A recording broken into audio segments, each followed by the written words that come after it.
Plava vrpca Vjesnika u momčadskoj konkurenciji bit će dodijeljena i urednicima Pomorske večeri od Dubrovnika do Pule, koji već skoro 65 godina uređuju emisiju za pomorce. Hrvatski radio, Radio Dubrovnik, Božica Đurđević, urednica Pomorske večeri. Božice, ima se što reći po pitanju pomoraca, pomorstva?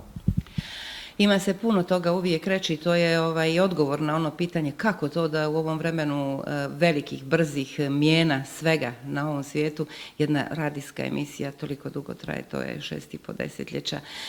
Trajemo zato što mi se čini da su oduvijek svih kolege koji su uređivali Pomorsku večer kroz tih 6,5 decenija to radili zbilja iskreno, srcem i u svakom trenutku bili na strani pomoraca, ljudi koji rade, rekla bih, zapravo jesu jedna posebno ranjiva skupina jer rade jedan od najopasnijih poslova na svijetu i Pomorska večer upravo je bila jedno to mjesto gdje se u eteru, virtualno, kako god se to danas reklo, mogao naći za njih neki dom za sve njihove probleme gdje su oni mogli pokucati i ispričati svoje priče na koncu i ako nisu vezani za neke probleme nego za neke lijepe stvari.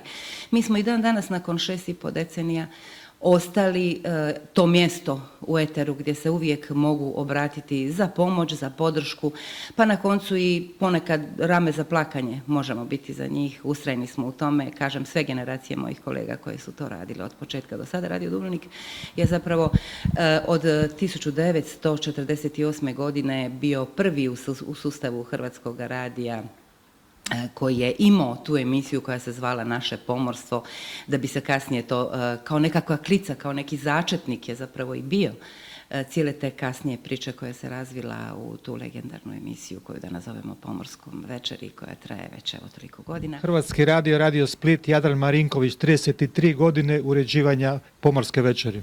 Da, znakovimo Pomorske večeri, moram kazati, neobično mi je drago kad sam čuo za ovu nagradu, iz prostog razloga što je plavo i plavo, dakle plavi valovi Hrvatskog radija, 64 godine smo na Hrvatskom radiju, plava vrpca za najhumaniji pothvat godine, pa ćemo sad to zbrojiti, nije samo za jednu godinu, nego za ove puste godine, a do godine slavimo 65 godina Pomorske večeri, planiramo napraviti jednu feštu, pa mislim da će ova nagrada zaista biti kruna svega. A što kazat u svemu ovome? Pa mi u ovim emisijama se trudimo i trudili smo se i trudit ćemo se i dalje dok emisija bude trajala, nadam se da uvijek budemo na strani pomoraca i bili smo i borimo se za njihova prava jer more je izvor života. Mi još ne shvaćamo u Hrvatskoj koliko to znači za našu državu, da nam je more ono što nam treba i sad me evo ljuti ovo ministarstvo pomorstva, sad je ministarstvo mora. Kad bi bilo odvojeno, onda bi se ja složio da je to tako. Ali Ministarstvo pomorstva trebalo je biti posebno, zasebno. Niko još ne zna koliko broj pomoraca imamo mi u Hrvatskoj, je to 20.000, 25, 30, ali dobro, navala je velika, opet na brodove, mladi ljudi hoće. Evo, u Splitu neki dan 80 kandidata na poručničkom ispitu, nekad se to zvalo poručnički, to je časnički, to se ne pamti. Bez obzira na svu ovu pustu krizu u svijetu, mladi ljudi misle da im je to dobar izvor života, siguran posao, a ona druga strana, ko nije probao se valjati, ko nije prošao Atlantik, Pacifik i Indijski ocean, probat će pa će vidjeti da to nije kruh sa 7, nego sa 8 i 9 kora. I da zaključim, Pomorska večer je dobila i nagradu lani od Helsinškog odbora, isto za promicanje ljudskih prava i mislim da je to emisija koja onako ne samo da je slušana na moru, nego i na kopnu i u inozemstvu. Jedina zemlja na svijetu koja ima ovakvu emisiju. Emisiju za pomorce, specijaliziranu, svakog ponedjeljka i to je sad 4 sata, a počelo se sa nekih 45 minuta, koliko se sjećam. Hrvatski radio, Radio Zadar, Gordan Kurtović i Vladimir Šetka, Pomorska večer. Dobro večer, poštovani slušatelji. Slušajte Pomorsku večer, večeras iz Zadra. Dobro večer još jedanput našim dragim pomorcima, svim onima koji nas slušaju i koji nas prate na moru. Mislim da ovo je jedna od rijetkih emisija koja nema zajednički scenarij i sinopsis. Od Dubrovnika do Pule svaki urednik ima svoju viziju, svoje emisije. Tako da, slušajući Pomorsko veče iz Dubrovnika, imate jednu viziju mora, pomorstva, ribarstva i tako da je života na moru, uz more i pod morem, jel, do Pule. Svako od nas ima i moje, ja sam imao takvu jednu viziju. Godinu ćemo slaviti iduće godine. Ono što svakako bi htio napomenuti je i činjenica da su se neke stvari u brodarstvu promijenile, da više ni hrvatsko brodarstvo nije onako kako ga pamtimo možda, ja sam bio klinjo iz 80-ih ili 70-ih. Dakle, Pomorska večer sada otvara i neke druge teme i neke druge probleme. Evo recimo, izuzetno mi je drago kad mogu u Pomorskoj večeri napraviti zgodnu priču s ljudima koji su spasili nekoga na moru. Dakle, bilo da je riječ o lučkoj kapetaniji, pomorskoj policiji i drugim službama, ali i onim malim ljudima koji uskaču u pomoć, pogotovo kad zapušu one ljetne bure i kad luft madraci odlete onako na sred. Mirno vam more, poštovani slušatelji, i do slušanja za 7 dana iz Riječkog studija Hrvatska radija. Hrvatski radio, Radio Pula, Dorina Tikvicki naslijedila Budimira Žižovića na mjestu urednice Pomorske večeri. I mislite da je to bilo lako? Nimalo. Ja mogu reći da sam imala zaista veliku sreću što sam imala od koga učiti što znači profesionalizam. Vjerujem da sam osnove svladala, ali isto tako se nadam da ću dokle radim, do kraja života radnog svog vijeka kao novinar, isto tako imati što raditi na sebi.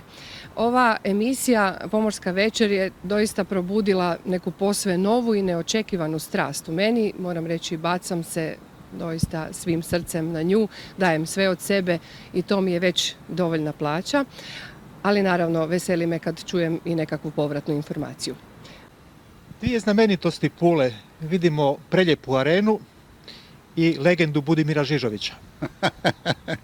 Moram reći da u cijelom tom svom radijskom poslu na Hrvatskom radiju, Radio Puli i uopće na Hrvatskom radiju, da je Pomorska večer nešto što je zauzimalo kod mene jedno posebno vrijednost, jedno posebno značenje je imala.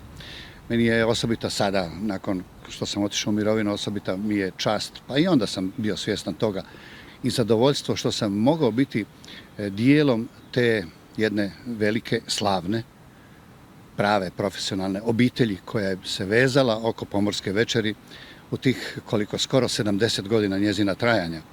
Mislim da i u svjetskim razmjerama nije baš tako često da jedna emisija traje toliko vremena i da još uvijek živi. Mi smo, naravno, svi znamo zašto je ta emisija pokrenuta i kome je bila namijenjena. Međutim, ona je s godinama, kako se stvari u životu mijenjaju, tako i ona dobivala neko novo značenje i ona više ne može biti isključivo posvećena pomorcima, brodovima i tako dalje, iako su nam oni uvijek primarni u svemu tome.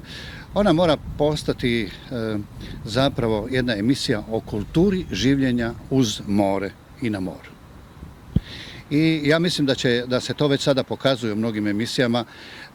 Ne može se samo govoriti o brodogradilištima, ne može se samo govoriti o stanju na svjetskom tržištu što se tiče prijevoza, cijene prijevoza i o socijalnoj situaciji i sličnim situacijama vezani za naše pomorce.